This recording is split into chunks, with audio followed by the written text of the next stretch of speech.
क्या बात है भाभी वकील साहब, आज आप सुबह सुबह ही मुझे लगता है कि आपसे मैंने जो काम कहा था उसी काम के लिए आप आए हैं। जल्दी ही कर लीजिए ना पापा से बात, वरना मैं कितना दिन और इंतजार करूंगी। हाँ, और कहीं ऐसा ना हो कि आप इंतजार ही करते रह जाइए और मुझे कोई और उड़ा कर ले जाए। हाँ हाँ कर लूँगा। और मैं भी डिसाइड करके आया हूँ कि आज के आज ही बात कर लूँगा। मैं भी अब नहीं चाहता और इंतज़ार करना। जल्दी ही मुझे अच्छे और बड़े केसेस मिलने लगेंगे। मैं भी जल्दी ही एक बड़ा वकील बन जाऊँगा। पर सर मेरे सर है ना, सीनियर है मुझसे, तो थोड़ा तो मुझे डर लग ही रहा होगा ना उनसे बात करने में। चलिए वकील साहब, फिर मुझे खुशी हुई ये जानकर कि जितना मैं एक्साइटेड हूँ आपके साथ शादी करने के लिए, उतना आप भी एक्साइटेड हैं मुझसे शादी करने के लिए। वरना तो मुझे लगता था कि शायद मेरा लव वन साइडेड ही है।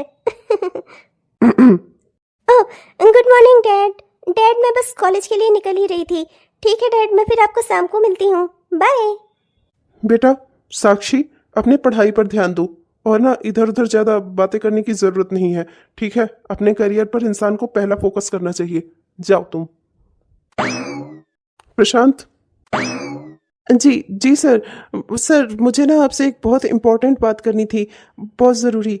सर अगर आपके पास 10 मिनट का समय हो तो प्लीज़ आप मेरी बात सुनेंगे। जो तुम कहना चाहते हो ना प्रशांत, उससे पहले तुम्हें मेरी एक बात सुननी चाहिए। अगर हम किसी से प्यार करते हैं तो हमें ये कोशिश करनी चाहिए कि उसे ज़िंदगी की सारी खुशियाँ मिले। और अगर वो खुशी उसे हम नहीं दे सकते ना, तो हमें ये डिसाइड करना चाहिए कि हम उस इंसान से दूर हो जाएं, हमेशा हमेशा के लिए। प्रशांत, अगर तुम मेरी जरा सी भी इज्जत करते हो तो जो तुम मुझसे कहना चाहते हो ना, वो मुझसे तुम कभी मत कहना। प्रशांत, मेरे एक बहुत अच्छे और खास दोस्त हैं जगन्नाथ जी। उनका बेटा है जो कि एक बहुत बड़ा बिजनेसमैन है। वो मेरी बेटी को जिंदगी की उसकी सारी खुशियां दे सकता है, उसके खर्चे उठा सकता है, उसे खुश रख सकता है। और इसीलिए मैंने अपनी बेटी साक्षी का रिश्ता जगन्नाथ जी के बेटे के साथ तय कर दिया है। और मुझे पूरी उम्मीद है कि तुम मेरी नाक नहीं कटने दोगे। मेरी इज्जत की अगर जरा सी परवाह करते हो, मेरा जरा सा सम्मान करते हो, तो कभी भी कुछ ऐसा मत होने देना जिससे मेरी नाक कटे। मैंने तुम्हें अपना बेटा समझा है, बेटे की तरह तुम्हारे लिए हमेशा खड़ा रहा हूं। मैं चाहता हूं कि तुम भी एक बड़े वकील बनो, जिंदगी में बहुत कुछ हासिल करूं। तुम्हारे लिए 100 लड़कियों की लाइन लग जाएगी, एक बार एक काबिल वकील बनकर देखो। पर साक्षी साक्षी के लिए मैं पहले ही लड़का ढूंढ चुका हूँ। उसकी शादी मैं पहले ही तय कर चुका हूँ। अगर मैं साक्षी से ये सब कहूंगा तो ये बात कभी एक्सेप्ट नहीं करेगी। मैं ये अच्छे से जानता हूँ कि उसकी ज़िंदगी में प्यार से बड़ा महत्व किसी चीज़ का नहीं हो सकता। पर मैं उसका बाप हूं ना, मुझे अच्छे से पता है कि उसकी खुशियाँ किस में हैं। अगर तुम मेरी जरा सी भी परवाह करते हो ना, तो तुम मुझसे वो कभी नहीं कहोगे जो तुम कहना चाहते हो। तुम साक्षी से खुद को दूर कर लोगे, हमेशा हमेशा के लिए। मैंने ये फैसला बहुत ही सोच समझ कर किया कि है। तुम याद रखना कि एक समय तुम्हारे पास कुछ भी नहीं था, कोई तुम्हें अपने साथ काम करवाने के लिए तैयार भी नहीं था। तब उस समय मैंने हाथ बढ़ाकर तुम्हारा हाथ थामा था। तुम्हारे वकालत की फीस मैंने ही भरी थी। अगर तुम मेरी जरा सी इज्जत करते हो तो साक्षी से हमेशा हमेशा के लिए दूर हो जाओ, उसे भूल जाओ। पर सर, साक्षी मुझसे बहुत प्यार करती है और मैं भी साक्षी से।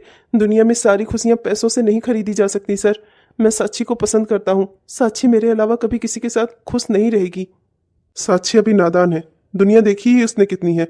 ना ही गरीबी का उसे कोई अंदाजा है। तुम्हारे साथ रहेगी तो उसकी एक भी जरूरत पूरी नहीं होगी। तुम खुद क्या हो? तुमने कभी खुद को देखा है?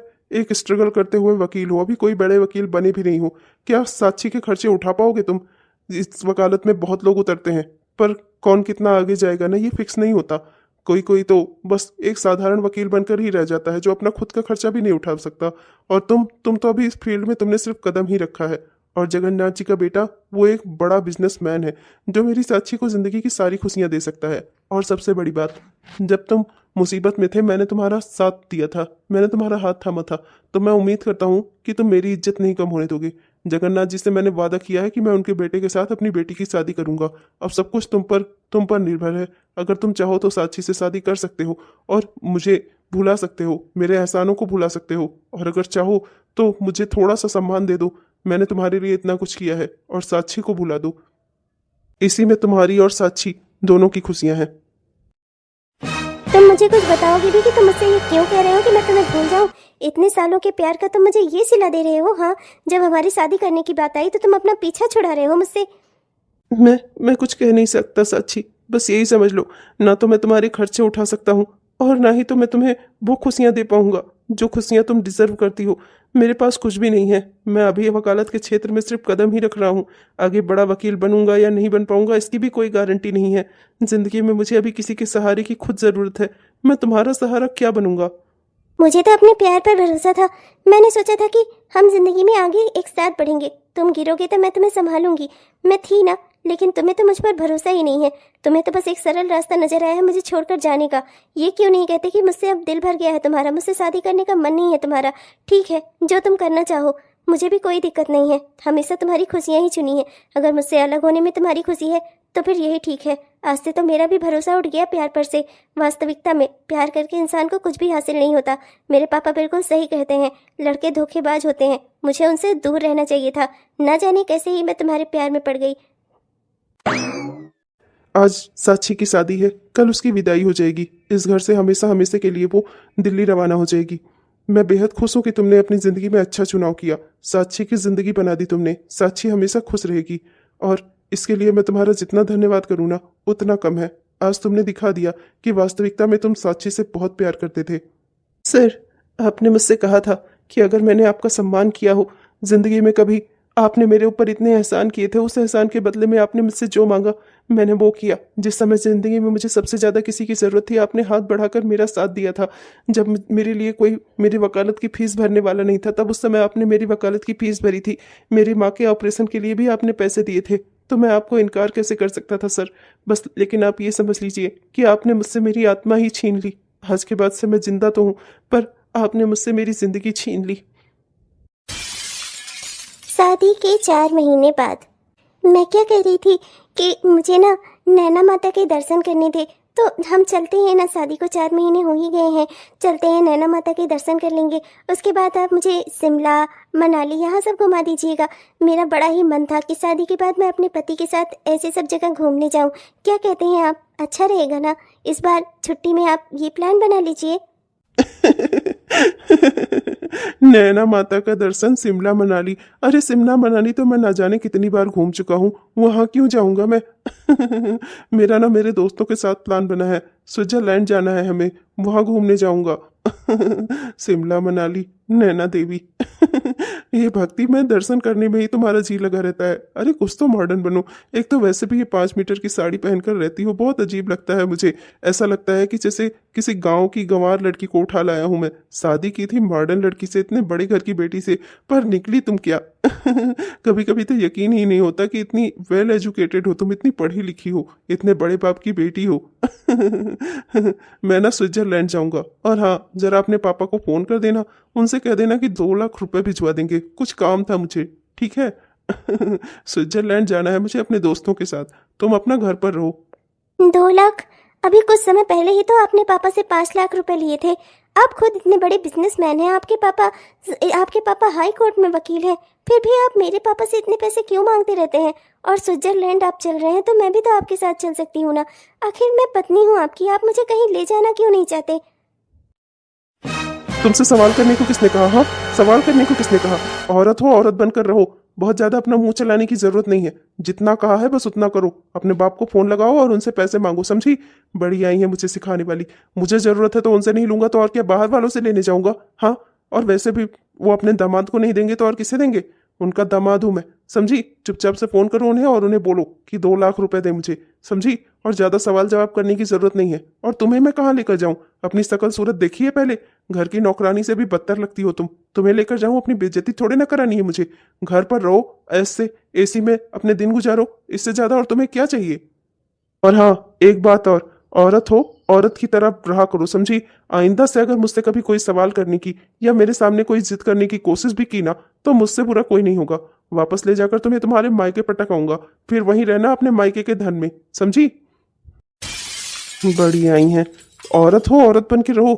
मेरे सर पर चढ़ने की जरूरत नहीं है। औरतों को मैं पाँव की जूती समझता हूँ, जूती। सर पर नहीं रखकर घूमता उन्हें।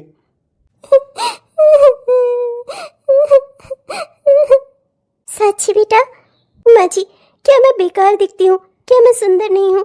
माँ जी, क्या मैं बाहर लाने ले जाने लायक नहीं हूँ? माँ जी, जब से मेरी शादी हुई है मेरी कितनी ख्वाहिशें थी इनके साथ घूमने की, फिरने की, बाहर जाने की। मैं कितना चाहती हूँ कि मेरे पति भी मेरे साथ रहें। जैसे और लोगों के पति उनके साथ होते हैं, पर मेरे पति ऐसे क्यों नहीं है माँ जी? इन्हें तो अकेले घूमना फिरना अच्छा लगता है, मुझे सम्मान तक नहीं देते। एक पत्नी का क्या कोई सम्मान नहीं होता, कोई अधिकार नहीं होता? मेरी ऐसी क्या गलती है माँ जी जो मेरे साथ ये ऐसा बर्ताव करते हैं? बहू, मैं तुझे क्या कहूँ बेटा, मेरे इस घर में मेरी औरतों की यही इज्जत है। मैंने जिंदगी भर तेरे ससुर जी से कभी कोई सम्मान नहीं पाया, ना ही अपने बेटे से कोई सम्मान पाया, तो मैं क्या ही उम्मीद करूं बेटा कि वो लोग तुझे सम्मान देंगे। इस घर में पैसा तो बहुत है बहू, पर औरतों के लिए सम्मान इन आदमियों के पास जरा सा भी नहीं है बेटा, जरा सा भी नहीं है। फिर माँ जी, आपने तो अपनी पूरी जिंदगी ऐसे काट ली, पर मैं कैसे काट पाऊंगी? मेरी तो पूरी जिंदगी ही बर्बाद हो गई माँ जी, इससे तो अच्छा होता कि मैं कुंवारी रह लेती। बहू, तू चिंता मत कर, मैंने कभी अपने लिए तो कुछ नहीं कहा, पर तेरे लिए मैं जरूर आवाज उठाऊंगी बहू। हाँ, मैसेज आ गया, ससुर जी ने भेज दिए पैसे अपने दामाद के लिए। जाओ बेटा, जाकर स्विट्जरलैंड में अय्यासी करो। चलो, पैसे आ गए, अब बढ़िया हुआ। अब लड़कियों को भी फोन कर देता हूँ और दोस्तों को भी। अपना आराम से स्विट्जरलैंड में मजे करेंगे। होटल में रूम बुक कर लेता हूँ, खूब बढ़िया से एंजॉय होगा मेरा। बेटा जितेंद्र, ये सब क्या है? तू बहू के पापा से पैसे लेता है, उसके बाद लड़कियों के साथ घूमने जाता है, होटल में घूमता है। ये सब बात बेटा पहले शादी से तूने जो किया सो किया, पर कम से कम अब तो सुधर जा। अब तो समझ, तू साक्षी से तेरी शादी हो चुकी है, वो भी तेरे साथ घूमना फिरना चाहती है। बेटा ये बाहर लड़कियों के साथ घूमना फिरना, इन सब में कुछ नहीं रखा है बेटा। अपने घर परिवार में रह, अपना घर परिवार संभाल। साक्षी बहुत ही अच्छी लड़की है, उसकी सारी उम्मीदें जुड़ी है तुझसे, तो समझता क्यों नहीं बेटा? इस तरीके से ना घर परिवार में दरार पड़ती है। औरत कभी खुश नहीं रहती बेटा। जो औरत का पति इधर उधर बाहर मुंह मारे पर अपनी ही पत्नी को कभी ध्यान न दे, ऐसी पत्नी कभी खुश नहीं रहती। इससे परिवार टूटता है बेटा। अरे चुप करो मम्मी, आपसे किसने पूछा कि मुझे क्या करना है जिंदगी में क्या नहीं? आपसे पूछकर आज तक एक भी काम किया है जो आप आई हैं मुझे सलाह देने? अपने लिए आप कभी कुछ बोल पाई? बाबूजी का जहां मन किया वहां घूमते फिरते हैं। आज तक भी उनका जिनके साथ मन करता है उसके साथ ही ऐसियां करते हैं। आप कुछ बोल पाई जो आप अपनी बहू की ओर से आई हैं मुझसे वकालत करने? ससुर जी मुझे पैसे क्यों नहीं देंगे भला? उनका दामाद हूं मैं। उनके बेटी से शादी ही इसीलिए की थी, इतना बड़ा घर देखकर। और किस लिए की थी? अपनी जमाई को अगर पैसे नहीं देंगे तो और किसे देंगे? और देते हैं तो कोई एहसान नहीं करते मुझ पर। जो कुछ उनकी बेटी का है वो मेरा भी तो है। और जहां तक सवाल है मेरा बाहर घूमने फिरने का, तो वो तो मेरी आदत है और वो मैं करूंगा। वो आदमी ही क्या जो घर में पड़ा रहे और घर में पड़ा रहे और बाहर की लड़कियों को ना देखे? अरे मेरे पास पैसे हैं, रुपए हैं, मैं खूबसूरत हूं, तो मैं अपना चाहे जो करूं। और वो मेरी पत्नी है, उसका तो फर्ज है, धर्म है यही कि वो घर में रहे, आपकी सेवा देखभाल करे, घर संभाले, एसी वाले कमरे में लेटकर टीवी देखे। अब इससे ज्यादा सुख उसे और क्या ही मिलेगा? ये बहुत ही घटिया सोच है बेटा कि तू बाहर जाकर अय्यासियां करे और तेरी बीवी तेरा इंतजार करे। तेरी बस एक ही इच्छा है कि जब तू लौटकर घर में आए तो तेरी पत्नी तुझे घर में मिले और बाहर तू अपना घूमे फिरे और जो दिल में आए सो करे। ये अच्छी आदत नहीं है बेटा, इससे घर परिवार कभी खुशहाल नहीं चलता। मैं सह गई क्योंकि मेरी मजबूरियां थी, पर अगर किसी दिन साक्षी ने पलटवार कर दिया ना तो तेरा घर टूट जाएगा बेटा। साक्षी जैसी अच्छी लड़की तुझे दोबारा नहीं मिलेगी। ओ मॉम प्लीज, आपसे किसी ने नहीं पूछा कि मुझे अपनी जिंदगी में क्या करना है क्या नहीं करना। जो मुझे ठीक लगेगा सो मैं करूंगा। और प्लीज आपसे किसी ने सलाह नहीं मांगी, सो आगे से मुझे ना कोई सलाह देने बताना आप। साक्षी तू यहाँ? तुझे तो अपने ससुराल में होना चाहिए ना। अभी तो हमारे यहाँ कोई फंक्शन भी नहीं है, फिर तू यहाँ क्यों आई है? ओह, तो अब मेरा इतना भी हक नहीं है कि मैं अपने घर में आकर कुछ दिन बिता सकूं, कुछ दिन यहाँ रह सकूं? क्यों? क्या मेरा अब ये घर नहीं रहा पापा? आपने मुझे हमेशा के लिए पराया कर दिया।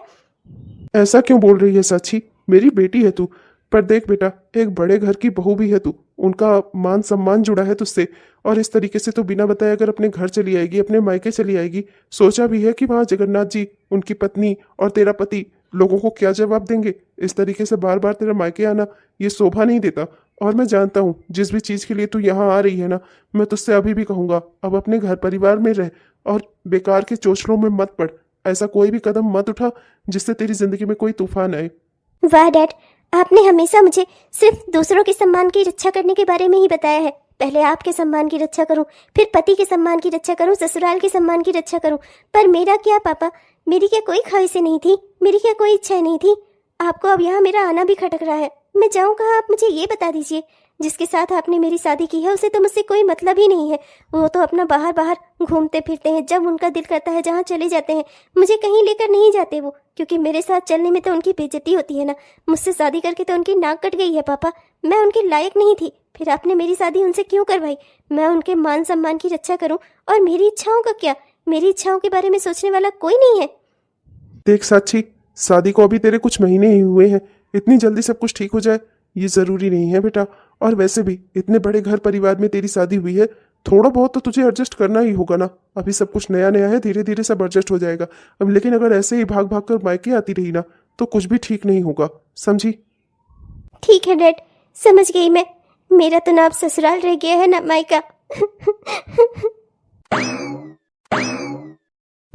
मुझे अच्छे से पता है, तुम मुझे स्विट्जरलैंड लेकर नहीं जाओगे। अपनी पत्नी को बोला है कि स्विट्जरलैंड घूमने जा रहे हो और मेरे साथ यहाँ मुंबई में मजे कर रहे हो। इसके बाद तुम स्विट्जरलैंड उस जेनी को लेकर जाओगे ना। मैं अच्छे से जानती हूँ, तुम मुझसे ज्यादा प्यार उस जेनी से करते हो और खर्चा भी मुझसे ज्यादा जेनी पर ही करते हो। हाँ, सब जानती हूँ मैं तुम्हारे बारे में। मैं तुमसे कितना समय से प्यार करती हूँ, फिर भी तुमने मुझसे शादी नहीं की। और उसके बाद उस जेनी को भी अपने प्यार में लगा लिया तुमने। उसके साथ भी घूमते फिरते हो और मुझसे ज्यादा खर्चा उस पर करते हो। मैं अच्छे से जानती हूँ, स्विट्जरलैंड घूमने का मेरा सपना ना सपना बनकर ही रहेगा। तुम तो उस जेनी को ले जाओगे ना। तुम अच्छे से जानती हो, तुम्हारे साथ घूमना फिरना, जेनी के साथ घूमना फिरना सो अलग की बात है। शादी करके तुमसे घर बसाना ये अलग की बात है। तुम जानती हो कि तुम शादी वाला मटेरियल नहीं हो, समझी? और ऐसे सपने इंसान को देखने भी नहीं चाहिए जो कभी पूरे ना हो सकें। और जहां तक रह गया सवाल खर्चे का, तो जो इंसान मुझे ज्यादा अच्छा लगेगा उस पर ज्यादा पैसे खर्च होंगे। तो लेकिन स्विट्जरलैंड चलने की जहां तक बात है, वहां मैं तुम्हें भी स्विट्जरलैंड लेके चलूंगा घुमाने के लिए। चिंता क्यों करती हो जान? सच में? You are so sweet. पिताजी ने क्या सोचा, मैं उनके यहाँ नहीं रह सकती तो भागकर ससुराल ही जाऊंगी क्या? मुंबई चली आई मैं, यहाँ घूमूंगी फिरूंगी, अपने लिए रूम बुक कर लिया, चली आई मैं यहाँ पर। हाँ, मम्मी जी को बोलकर आई हूँ कि मायके गई हूँ, कम से कम इसी बहाने मैं अपनी जिंदगी थोड़ा तो जी लूं, भले ही अकेले ही सही। नीचे उतारो मुझे अब। मुझे डर लग रहा है बाबा। अरे ऐसे कैसे? ये आवाज तो कुछ जानी पहचानी सी लग रही है। जितेंद्र जी, आप? ये सब क्या है जितेंद्र जी? आप तो बोल कर रहे थे आप अपने दोस्तों के साथ स्विट्जरलैंड जा रहे हैं, और यहाँ मुंबई में बीच पर आप ये सब कर रहे हैं यहाँ पर आकर? वो सब छोड़ो, पहले ये बताओ कि तुम यहाँ क्या कर रही हो? तुम्हें तो मैं अपने घर में छोड़कर आया था ना। तुम यहाँ मुंबई में क्या कर रही हो? हाँ, यहाँ बीच पर किसके साथ घूम फिर रही हो? हाँ, किसके साथ नाक कटा रही हो हमारे खानदान की? हाँ, तुम यहाँ क्या कर रही हो? अपनी गलती छुपाने के लिए मुझ पर इल्जाम लगा रहे हैं। आपकी तरह मैं कैरेक्टर लेस नहीं हूँ, समझे आप?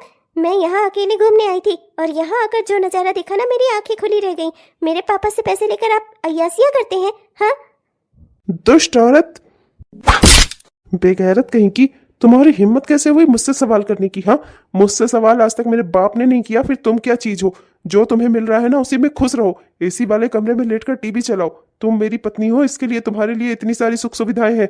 घर में नौकर चाकर है, चुपचाप से पड़ी रहो। इतना नहीं हो रहा है तुमसे? आई हो मुझसे सवाल करने। मेरी पत्नी बना तो दिया तुम्हें, घर में मेरे नाम से रह तो रही हो, और क्या चाहिए तुम्हें? हाँ, बाहर बाहर मैं अपना चाहे जहां चाहे जो करूं। होती कौन हो तुम मुझसे सवाल जवाब करने वाली? आइंदा से अगर मेरा पीछा किया या मेरी जासूसी करने की कोशिश की ना, तुम्हारी दोनों टांगे तोड़ दूंगा मैं। और खबरदार, घर से बाहर निकलने की कोशिश की तो मेरे घर का कुछ नाम है, मान सम्मान है, पद प्रतिष्ठा है हमारे घर की, हमारे खानदान की। इस तरीके से बाहर बाहर घूम रही है, अकेले कमरा ले रही है। मैं तेरे बारे में ना सब जानता हूँ। आइंदा से अगर कमरे से अपने बाहर पैर निकालने की कोशिश की ना, तो तेरी दोनों टांगे तोड़ दूंगा मैं। जा अब घर जा, और खबरदार बाहर नजर मत आना, समझी? कहाँ जाऊँ मैं? अब मेरे पास कोई दूसरा रास्ता नहीं है। अच्छा खासा पढ़ लिख रही थी, क्या करने मैं प्यार में पड़ी तो मन किया कि उसी इंसान से शादी करूं जिससे प्यार किया, पर वो तो धोखेबाज निकला, उसने मुझे छोड़ दिया। उसके बाद पापा ने मेरी शादी दूसरे लड़के के साथ करवा दी, और वो, उसकी नजरों में मेरा कोई सम्मान ही नहीं है। बाहर बाहर दूसरी लड़कियों के साथ घूमता फिरता है, उन्हें शॉपिंग कराता है। उसकी जिंदगी में तो जैसे मैं हूं ही नहीं। मुझे तो अपना अस्तित्व ही नहीं समझ में आ रहा है। क्यों हूँ मैं इस दुनिया में? क्या कर रही हूँ मैं? किसके लिए जी रही हूँ? मुझे तो मर जाना चाहिए, क्यों जिंदा रहूँ मैं? बहू रुक जा, ये तो क्या करने जा रही थी? हे भगवान, बहू मैं जानती हूँ कि मेरा बेटा अच्छा नहीं है, पर तू उसे माफ कर दे बेटा। इस तरीके से अपनी जान देने जा रही थी। अगर तुझे कुछ हो जाता तो मैं क्या करती बेटा? हो जाता तो अच्छा होता माँ जी। मेरी हालत देख रही हैं आप। आपके बेटे ने मुझ पर हाथ उठाया। मुंबई गई थी मैं, वहाँ पर सिर्फ अपना गम भुलाने गई थी। नहीं पता था कि एक और गम मिल जाएगा मुझे। आपका बेटा वहाँ दूसरी लड़कियों के साथ घूम फिर रहा है। आपको तो सब पता होगा ना माँ जी, पर आपने मुझे कभी बताना जरूरी नहीं समझा। मुझे अपनी जिंदगी का कोई मकसद ही नजर नहीं आ रहा है। क्या करूंगी मैं जिंदा रहकर? बहू, मैं तुझसे झूठ नहीं कहूंगी। मैं सब जानती हूँ अपने बेटे के बारे में। मैं सब जानती थी, शुरू से जानती थी। हमेशा यही कोशिश रहती थी मेरी कि तुझे कभी ये कुछ पता न चले। अगर मुझे पता होता कि तू मुंबई जा रही है तो मैं तुझे जरूर रोकती बेटा, पर मैं जान ही नहीं पाई। मुझे तो तूने यही बताया था कि तू अपने मायके जा रही है, पर जब मैं वहाँ से गई, तेरे पिताजी से मेरी बात हुई तो मुझे पता चला कि तू वहाँ से निकल चुकी है। मैं तुझे ढूंढने आ ही रही थी कि रास्ते में तू मुझे मिल गई। ये तो भगवान का शुक्र है कि मैंने तुझे सही समय से रोक लिया। बेटा, मैं जानती हूँ कि तुझे बहुत दुख हो रहा है, पर बेटा इन सब में तेरी क्या गलती है? तू अपनी जान क्यों ले रही है? तेरे मरने के बाद क्या ही सुधर जाएगा बेटा? जो कुछ जैसा है वो वैसा ही रहेगा। इन जैसे लोगों के लिए तो अपनी जिंदगी क्यों खत्म करना चाहती है? मुझे नहीं पता कि मैं अपनी जिंदगी में क्या करूंगी। मुझे नहीं पता कि मैं कब तक जिंदा रहूंगी। नहीं पता मुझे कुछ भी। मेरी जिंदगी के मालिक हमेशा दूसरे लोग ही रहे, कभी मैं खुद नहीं बन पाई। मेरी जगह अगर आपकी बेटी होती तब भी क्या आप उसके साथ ऐसा ही होने देती? ऐसा ही जमाई ढूंढती उसके लिए जैसा आपका बेटा है? तो मेरे लिए मेरी बेटी जैसी ही है बहू। मैं जानती हूँ मुझसे बहुत बड़ी गलती हुई है। मुझे तुझसे ये राज छिपाना नहीं चाहिए था। शादी से पहले ही अगर मैं तुझे ये सब कुछ बता देती तो शायद तू इस गलत रिश्ते में कभी न फंसती। बेटा, गलती मेरी है तो इस गलती से तुझे बाहर भी मैं ही निकालूंगी। मैं तुझे अपने बेटे से तलाक दिलाऊंगी, चाहे इसके लिए मेरा खुद का तलाक क्यों ना हो जाए। मैं अब और चुप नहीं रहूंगी। अपने लिए मैंने कभी आवाज नहीं उठाई, पर तेरे लिए जरूर उठाऊंगी। बहू, 2 मिनट रुक जा। वो ये यहाँ के बहुत ही बड़े वकील हैं, इनके हाथों में मैं तेरा केस दूंगी। मुझे पूरी उम्मीद है बेटा कि तेरा तलाक जरूर हो जाएगा। मेरा बेटा तेरे लायक कभी था ही नहीं। उसे समझाने की बात भी वो कभी नहीं सुधरेगा। मैं जानती हूँ आज उसने तुझ पर हाथ उठाया है, कल को वो तेरी और दुर्गति करेगा। ये मुझसे बर्दाश्त नहीं होगा। बेटा, आगे जिंदगी में जो कुछ भी होगा वो हम झेल लेंगे, पर अभी के लिए तुझे आज़ादी मिलना बहुत ज़रूरी है इस रिश्ते से, जिस रिश्ते में होकर तू हर पल घुट रही है। काशी जज्बाई दिल काम तो आ जाता कभी, उनके होठों पे मेरा नाम तो आ जाता कभी। याद कर लेते मुझे भूल ही जाने के लिए, सारी खुशियाँ हैं मोहब्बत की ज़माने के लिए। मैंने तो प्यार किया आंसू बहाने के लिए, सारी खुशियाँ हैं। वकील साहब, नमस्ते वकील साहब। वकील साहब, आपका बहुत नाम सुना है। आपने आज तक बहुत सारी औरतों को न्याय दिलाया है। मैंने सुना है, मेरी एक सहेली ने मुझे बताया था, वो चाहती थी कि मैं अपने तलाक की बात करूं, पर अपना तो मैंने जैसे तैसे अपनी जिंदगी गुजार दी। पर मैं नहीं चाहती कि मेरी बहू के साथ भी वही सब कुछ हो जो मैंने झेला है। मेरा बेटा मेरे पति से भी एक हाथ आगे है। वो मेरी बहू पर हाथ भी उठा रहा है। उसने मेरी बहू पर हाथ उठाया है। आज उसने मेरी बहू को मारा है। मेरे बेटे की जिंदगी में मेरी बहू का कोई सम्मान नहीं है वकील साहब। मैं अपनी बहू का तलाक चाहती हूँ अपने बेटे से। साक्षी, तुम? माँ जी, चलिए यहाँ से। मुझे इस आदमी से कोई काम नहीं है। आपका बेटा जितना गिरा हुआ है ना, उससे भी एक हाथ आगे गिरा हुआ इंसान है ये। इसके लिए किए हुए वादे, रस्में कसमें कोई मायने नहीं रखता। माँ जी, चलिए यहाँ से। मुझे इससे कोई काम नहीं करवाना। मुझे इससे अपना कोई केस नहीं लड़वाना। मैं जिंदगी भर घुट घुट कर रह लूंगी, पर इस आदमी के सामने घुटने नहीं टेकूंगी। चलिए यहाँ से। बहू, तो ये क्या कह रही है? क्या तो इन्हें जानती है? ये इस शहर के बहुत बड़े वकील है। क्या आप दोनों एक दूसरे को जानते हैं? वकील साहब, आप। साक्षी प्लीज मेरी बात तो सुनो। नहीं, कुछ नहीं सुनना मुझे। माँ जी, चलिए यहाँ से। मुझे इस आदमी से कोई केस नहीं लड़वाना है। ये आदमी जितना आपका बेटा गिरा हुआ है ना, उससे भी ज्यादा गिरा हुआ है। मेरी जिंदगी की बर्बादी की एक ये भी वजह है। चलिए यहाँ से माँ जी, चलिए। रुक जाओ साक्षी, मैं एक बहुत बड़ा वकील बन चुका हूँ। मैं तुम्हारा केस लड़ूंगा। तुम मुझे अपना दोस्त ना समझो, कम से कम एक वकील ही समझ लो। प्लीज साक्षी, यहाँ से मत जाओ। मैं जानता हूँ कि पुराने समय में मुझसे जो गलती हुई उसकी वजह से आज तुम जिंदगी के इस रास्ते पर खड़ी हो, पर प्लीज समझने की कोशिश करो। मैं इस समय तुम्हारी मदद कर सकता हूँ, एक मैं ही हूँ जो तुम्हारी मदद कर सकता हूँ। प्लीज साक्षी, मेरी बात मान लो। एक बार तुम आजाद हो जाओ, फिर जिंदगी में जो चाहे सो फैसला करना, मुझे मुझे मंजूर होगा। कल कल कोर्ट में फैसला हो जाएगा। इतने समय से कोर्ट केस चल रहा था। साक्षी की तरफ से मैं और उसके पति जितेंद्र की तरफ से उसके पापा ही केस लड़ रहे थे। वही नहीं चाहते थे कि साक्षी का तलाक हो, पर मैंने अपने अपने सीनियर के साथ की केस लड़ा और मुझे पूरी उम्मीद है कि कल साक्षी को तलाक मिल जाएगा। पर साक्षी मेरे साथ होकर भी कभी मेरे साथ नहीं रही। उसने मुझसे सिर्फ इतना ही वास्ता रखा जितना एक मुवक्किल अपने वकील से रखता है। उसने मुझसे कभी कोई बात नहीं की। वो अपनी जिंदगी की बर्बादी की वजह मुझे भी मानती है, पर वो ये नहीं जानती कि उसके मेरी जिंदगी से जाने के बाद मैं भी कभी खुश नहीं रहा। मैंने कभी किसी और के बारे में सोचा तक नहीं। अपनी पूरी जिंदगी उसके लिए कुर्बान कर दी और वो मुझे ही धोखेबाज समझती है। उसके पिता के कहने पर उनके किए हुए एहसानों के बदले में मैंने साक्षी को छोड़ दिया था, आज़ाद कर दिया था। पर आज मैं अपने निर्णय पर पछता रहा हूँ। अपना एहसान चुकाने के लिए मुझे साक्षी का बलिदान नहीं देना चाहिए था। मेरी वजह से आज उसने जिंदगी में क्या कुछ नहीं भुगता। मैंने इतनी बड़ी गलती क्यों की? और आज साक्षी मुझसे बात तक नहीं करती। मैं उसे कैसे समझाऊं कि मैं उससे आज भी बहुत प्यार करता हूँ।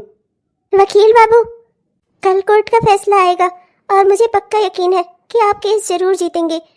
आप चिंता मत करिए। जिंदगी में कभी कभी कुछ चीजें अचानक से ही मिलती हैं और जुदा हो जाती हैं, और अगर प्यार सच्चा हो ना तो ईश्वर फिर से उसे आपसे जरूर मिलवाएंगे।